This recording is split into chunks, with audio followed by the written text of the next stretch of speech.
Hi, I'm Dr. Pat Brown. I have glaucoma.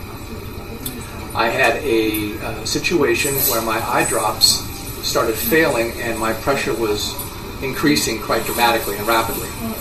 I was scheduled for an emergency surgery, the trabeculectomy.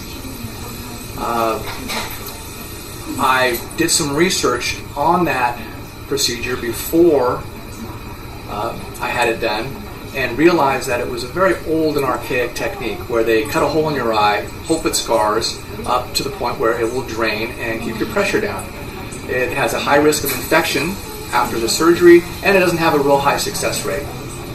So I decided to look a little further into other possibilities and found a canaloplasty.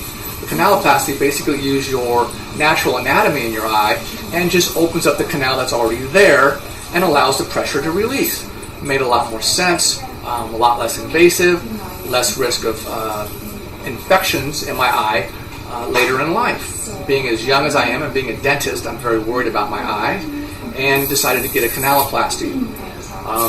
I researched different doctors and found Dr. Albazorian and found that he had the experience and the knowledge. Canaloplasty is a new procedure. It is not experimental.